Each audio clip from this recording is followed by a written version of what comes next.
ہر عورت کو 5 لاکھ روپے ادا کریں۔ وہ حیرانی سے چیخ کر بولی، 5 لاکھ؟ تم ایسی عورتوں کو 5 لاکھ دینے کو کہہ رہے ہو جنہیں کبھی 5 روپے بھی نصیب نہیں ہوتے؟ رقم نہ دیکھو، عورت ہو کر عورت کی آبرو کا حساب کرو۔ آبرو کو نہیں سمجھو گی تو میں تمہارے بھائیوں کی آنکھوں کے سامنے تمہیں کوٹھے پر پہنچا دوں گا۔ کافور خان اتنی دیر میں بولنے کے قابل ہو گیا۔ اس نے کہا، مرجینہ تم مجھ سے نہ بولو، میں فرحاد سے کہتا ہوں ان عورتوں کو ابھی حرم سرا سے نکال دوں گا، گزارے کے لیے انہیں کچھ رقم بھی دے دوں گا، اس کے بعد تم کبھی ادھر نہ آنا۔ میں نے ہر عورت کے لیے جتنی رقم مقرر کر دی ہے اتنی ہی دو گے؟ وہ بولا، تم ہوش میں نہیں ہو یا دولت کو مٹی دھول سمجھتے ہو؟ ہر عورت کو 5 لاکھ دینے کا مطلب یہ ہوا کہ 27 عورتوں کو 1,35,00,000 روپے ادا کیے جائیں، اور میرے پاس اتنی رقم نہیں ہے، تمہارے پاس اس سے زیادہ ہے۔ تمہاری علاقہ غیر کی ایک خفیہ تجوری میں 80,000 پاؤنڈ، 2 لاکھ ڈالر، 70 لاکھ روپے، 15 کلو سونے کے بسکٹ، تقریباً 50 لاکھ روپے کے ہیرے جواہرات، یہاں کی 1.25 ایکڑ زمین اور علاقہ غیر کی 25 ایکڑ زمینوں کے کاغذات موجود ہیں۔ پشاور اور اسلام آباد کے بینکوں میں 90 لاکھ روپے الگ ہیں۔ میں اس کی دولت اور جائیداد کا اتنا پکا حساب بتا رہا تھا کہ اس کا منہ حیرت سے کھل گیا تھا۔ پھر وہ بولا، تم کیسے جانتے ہو؟ میں کہہ چکا ہوں، خیال خوانی کے ذریعے کسی کے بھی چور خیالات پڑھ کر اس کے دل کا اور تجوری کا راز معلوم کر لیتا ہوں۔ اگر تم نے ان تمام عورتوں کو مقررہ رقم ادا نہ کی تو میں تمہاری وہ تجوری خالی کرا دوں گا۔ کیسے خالی کراؤ گے؟ میرے سوا کوئی اس تجوری کو کھول نہیں سکتا، وہ مخصوص نمبروں سے کھلتی ہے اور وہ نمبر صرف میں جانتا ہوں۔ میں نے کہا، تجوری کے ہینڈل کے پاس ڈائلنگ سسٹم ہے، تم پہلے 0011 ڈائل کرتے ہو تو ایک ننھی سی سرخ روشنی آن ہو جاتی ہے، پھر تم 171612 ڈائل کر کے ہینڈل گھماتے ہو تو تجوری کھل جاتی ہے۔ پھر اس کا منہ کھل گیا، وہ دونوں ہاتھوں سے سر کو تھام کر بولا، میرا سر چکرا رہا ہے، تم جادوگر ہو، اتنے اندر کی باتیں صرف جادو کے ذریعے ہی معلوم ہو سکتی ہیں۔ اگر تم مسلمان ہو تو تمہیں خدا کا واسطہ ہے ہمارا پیچھا چھوڑ دو، میری شرائط پر عمل کرو گے تو ہمیشہ کے لیے پیچھا چھوڑ دوں گا۔ شرائط کیا ہیں؟ ایک شرط بیان کر چکا ہوں، مقررہ رقم دے کر عورتوں کو آزاد کرو، پھر جتنے دہقانوں کو غلام بنا کر رکھا ہے ان کے قرضے معاف کر کے انہیں بھی آزاد کر دو۔ تیسری اور آخری شرط یہ ہے کہ آئندہ کبھی علاقہ غیر سے باہر نکلنے کی حماقت نہ کرنا۔ وہ پریشان ہو کر بولا، یہ تینوں شرائط ناقابل عمل ہیں، بہت سخت ہیں، ان پر عمل کیسے ہوگا؟ یہ سوچنے کی مہلت دو، 24 گھنٹے تک غور کر سکتے ہو۔ یہ مہلت کم ہے، چلو 2 دن اور 2 راتیں دے رہا ہوں، اس دوران کوئی چالاکی نہ دکھانا، ورنہ پچھتانے کی بھی مہلت نہیں ملے گی۔ میں جا رہا ہوں، آئندہ 48 گھنٹوں کے بعد آؤں گا، خدا حافظ۔ میں بیرم خان کو چھوڑ کر مرجینہ کے پاس آ گیا۔ میرے تنویمی عمل کے مطابق وہ پرائی سوچ کی لہروں کو محسوس کر کے سانس روک سکتی تھی، صرف میری سوچ کی لہروں سے بے خبر رہتی تھی۔ کافور خان نے مجھے آواز دی، فرحاد صاحب کیا آپ جا چکے ہیں؟ میں خاموش رہا۔ بیرم خان نے کہا، اب میں خود بول رہا ہوں، میری زبان سے بولنے والا چلا گیا ہے۔ کافور خان نے کہا، یہ ٹیلی پیتھی کا علم بہت خطرناک ہے، وہ کمبخت ہماری تجوری کے ایک ایک پیسے کا حساب جانتا ہے، ہمارا ذاتی اور خاندانی کوئی سا بھی راز اس سے پوشیدہ نہیں ہے۔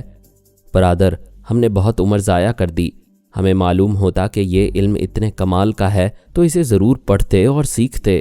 ہمیں معلوم کرنا چاہیے کہ یہ علم کتنے دنوں میں سیکھا جاتا ہے اور اس کا اسکول اور کالج کہاں ہیں۔ جانے برادر، یہ علم ہم 48 گھنٹوں کے اندر نہیں سیکھ سکیں گے، اور وہ فرحاد مہلت ختم ہوتے ہی ہمارے سروں پر سوار ہو جائے گا۔ مرجینہ نے کہا، اس بار اس نے مہلت کی صورت میں وارننگ دی ہے، اس سے پہلے وارننگ کے بغیر لاکھوں کی حویلی اور کروڑوں روپے جلا کر راکھ کر چکا ہے۔ یہ ظالمانہ دشمنی ظاہر کرتی ہے کہ وہ ہم سے اپنی شرائط پر ضرور عمل کروائے گا۔ 2 کوڑی کی عورتوں کو 1,35,00,000 دینے کو کہہ رہا ہے۔ کوئی ڈاکو بھی ایسے نہیں لوٹتا جیسے وہ لوٹ رہا ہے۔ آئندہ وہ ہمیں علاقہ غیر سے باہر قدم نہیں رکھنے دے گا، یعنی ہماری 1.25 ایکڑ زمینوں کو اور ان سے ہونے والی آمدنی کو بھی ہم سے چھین رہا ہے۔ کافور خان نے کہا، اپنے بچاؤ کے لیے کچھ کرنا ہی ہوگا، ورنہ ہم کنگال ہو جائیں گے۔ وہ ہمیں مجبور اور محتاج بنانے کے لیے ہی ایسی شرائط پیش کر رہا ہے۔ میں نے مرجینہ کو وہاں سے اٹھایا۔ وہ اپنی خوابگاہ میں آئی۔ اس نے اپنے بھائی بیرم خان کی زبان سے میری آواز سنی تھی۔ تب سے اس پر عجیب سا سحر طاری تھا، کیونکہ میں نے اسی آواز اور لہجے میں اس پر تنویمی عمل کر کے اسے اپنی معمولہ بنایا تھا۔ میں نے سوچ کے ذریعے اسے مخاطب کیا، ہیلو مرجینہ۔ وہ چونک کر آئینے میں خود کو دیکھنے لگی۔ میں نے کہا، میری یہ آواز تمہارے دل اور تمہاری روح میں اتر چکی ہے۔ وہ بولی، مجھے ایسا لگتا ہے میں نے تمہاری آواز خواب یا بے خودی کے عالم میں سنی ہے۔ کیا پہلے بھی تم میری زندگی میں یا میرے دماغ میں آ چکے ہو؟ یہ میرے سمجھانے کی نہیں، تمہارے سمجھنے کی بات ہے۔ پلیز میرے لیے معمہ نہ بنو۔ فی الحال معمہ ہی رہوں گا۔ 48 گھنٹے بعد تمہاری الجھن دور کر دوں گا۔ ارسلان کہاں ہے؟ پشاور میں ہے۔ تمہیں اس کے اور میرے تعلقات کا علم ہوگا۔ کیا اس سے ملنا چاہتی ہو؟ ہاں، اس نے میری نیندیں اڑا دی ہیں۔ ارسلان میرا خاص اعلی کار ہے۔ میں اس کی خاطر تمہیں پاکستان آنے کی اجازت دیتا ہوں۔ جب چاہو پشاور چلی آؤ۔ وہ اتنے بڑے شہر میں کہاں ملے گا؟ پہلے سفر کا پختہ ارادہ کرو، پھر تمہیں منزل کا پتہ مل جائے گا۔ میں تو کب سے ارادہ کر رہی ہوں، پھر یہ سوچ کر رہ جاتی ہوں کہ ارسلان نہیں ملے گا تو میں بھٹکتی رہ جاؤں گی۔ کیا تمہارے بھائی تمہیں اجازت دیں گے؟ میں نے 15 برس لندن اور پیرس میں گزارے ہیں۔ برادر سمجھتا ہے کہ میں قبائلی عورتوں کی طرح 4 دیواری میں قید رہنا پسند نہیں کرتی۔ میں کل صبح یہاں سے روانہ ہو جاؤں گی۔ مجھے اس کا پتہ بتاؤ۔ آئی جی صاحب کے پاس چلی آنا، وہ تمہیں ارسلان تک پہنچا دیں گے۔ میں جا رہا ہوں، ارسلان کو تمہارے آنے کی خوشخبری سنا دوں گا۔ میں دماغی طور پر حاضر ہو گیا۔ اس کمرے کو دیکھنے لگا جہاں مجھے مہمان بنا کر رکھا گیا تھا۔ آئی جی ان اغوا ہونے والوں کے معاملات میں مصروف تھا جنہیں میں علاقہ غیر سے لایا تھا۔ اس کے ماتحت افسران اپنے اعلیٰ افسر کو ذاتی طور پر دلچسپی لیتے ہوئے دیکھ رہے تھے، اس لیے بڑی تیزی سے اپنے فرائض انجام دے رہے تھے۔ ان رہا ہو کر آنے والوں کے سرپرستوں سے رابطے قائم کر رہے تھے۔ وسیم درانی اپنی بیٹی شینا کو ہوٹل کے ایک کمرے میں لے آیا تھا اور اسے بتا رہا تھا کہ اس کے بھائی فہیم نے بہن کو درندوں کے درمیان چھوڑ کر 10 لاکھ روپے کا فراڈ کیا تھا۔ پولیس اسے گرفتار کر کے فیصل آباد لے گئی ہے۔ وہاں اس کے بینک اکاؤنٹ سے 10 لاکھ نکلوائے جائیں گے۔ وہ بڑے دکھ سے بولی، جب بھائی نظروں سے گرا رہا ہے تو دنیا والے بھی مجھے داغدار سمجھیں گے۔ نہیں بیٹی، ایک ایسے شخص نے تمہاری عزت بچائی ہے جن کا نام سن کر لوگوں کی زبانیں چپ ہو جائیں گی۔ وہ شخص فرحاد علی تیمور ہے۔ فرحاد علی تیمور؟ وہ حیرانی سے بولی، کیا آپ ٹیلی پیتھی جاننے والے فرحاد کا ذکر کر رہے ہیں؟ ہاں، آئی جی صاحب کہہ رہے تھے کہ وہ میرے دماغ میں آ کر کچھ ضروری باتیں کرنے والا ہے۔ اوہ پاپا، مجھے یقین نہیں آ رہا کہ فرحاد صاحب ٹیلی پیتھی کی آنکھوں سے مجھے دیکھتے رہے ہیں اور میری مدد کرتے رہے ہیں۔ میں نے اس کے دماغ میں کہا، یقین کر لو میں تمہارے دماغ میں آتا جاتا رہا ہوں اور اس وقت بھی تمہارے اندر ہوں۔ وہ گمسم سی ہو کر خلا میں تک رہی تھی، پھر اس نے پوچھا، آپ فرحاد صاحب ہیں؟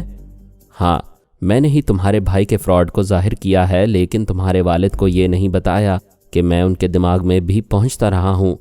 آپ نیکی کرتے ہیں لیکن ظاہر نہیں کرتے۔ آپ بہت عظیم ہیں، لیکن اب ایک ضرورت کے لیے ظاہر ہو رہا ہوں۔ اپنے پاپا سے کہو میں موجود ہوں اور ان کے دماغ میں آ رہا ہوں۔